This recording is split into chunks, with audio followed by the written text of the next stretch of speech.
дар вилояти Суғд аз хурӯҷи навбатии бемории сироятии коронавирус ки аз санаи 20 июни соли ҷорӣ ба қайд гирифта шуда буд, то имрӯз 684 нафар сокинони вилоят сироят ёфтаанд. Аз ин шумора 14 нафар фавтида боқимонда шифо ёфтаанд. Синну соли фавтидагон бошад аз 35 то 65 соларо дар бар мегирад. Ин маълумотро Фаррух Мақсудзода, сардори Раёсати тандурустии вилояти Суғд ҳангоми нишасти хабарӣ ба рӯзноманигорон пешниҳод намуд. Вай таъкид кард ки бештари фавт дар беморхона ба қайд гирифта шудааст. Фаррух Мақсудзода хабару маълумотҳоеро ки аз ҷониби баъзе аз истифодабарандагони интернет дар саҳифаҳои иҷтимоӣ ҳамарӯза паҳн карда мешавад, бар дурӯғ хонд. Бино ба гуфти сардори Раёсати тандурустии вилоят, омори фавт аз бемории сироятии коронавирус баъди дақиқ кардани ҳолати он дар таҳлилгоҳҳо ба омори расмӣ дароварда мешавад.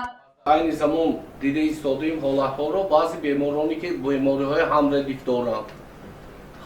доранд, бемориҳои пневмонияҳои илтихоби мавсимӣ, дига беморҳо доранд, вақте ки мефафтанд дар ҳамин шабакаҳои иҷтимоӣ мебароранд, лекин ин онро нишон наметиҳад ки ҳамаи онҳо аз ҳамин бемории коронавируси нави COVID-19 фавтидаанд.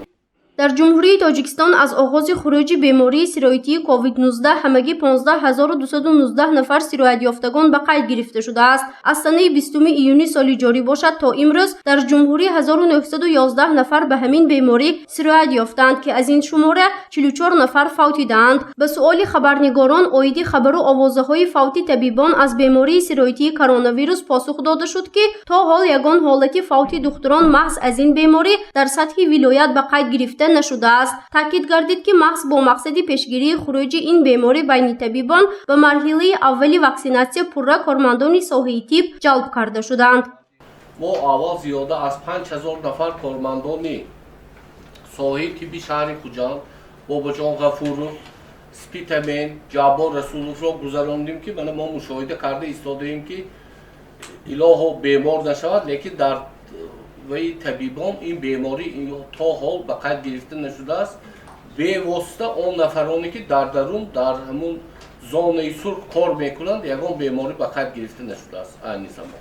Фаррух Мақсудзода вазъи эпидемиологии вилояти Суғдро то қадри имкон хуб арзёбӣ намуд. Вай таъкид кард ки баъди ба ваксинатсия ҷалб шудани сокинон хурӯҷи ин беморӣ байни аҳолӣ нисбатан кам шудааст. Дар сатҳи вилоят теъдоди гурӯҳи мақсаднок 1,723,160 нафарро ташкил медиҳад. Аз ин шумора то имрӯз 119,427 нафар сокинон ба иммунизатсия фаро гирифта шуданд ки ин 10,4%-ро ташкил медиҳад.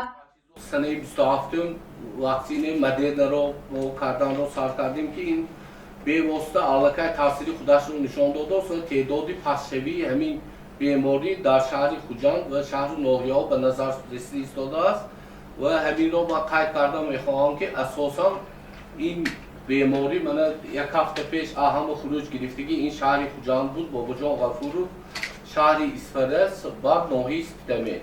мо аллакай аз ҳамин рӯза нишондода пурро гуфта метавонем ки ҳамин ҳафтаи охир ба пастравӣ рафтост.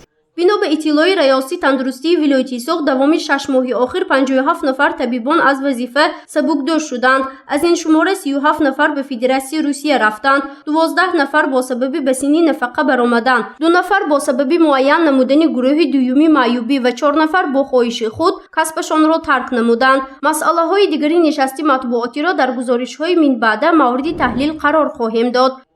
гузориши Фарзона Шамсиева, Насим Раҳимов барои барномаи Тилотии хабар.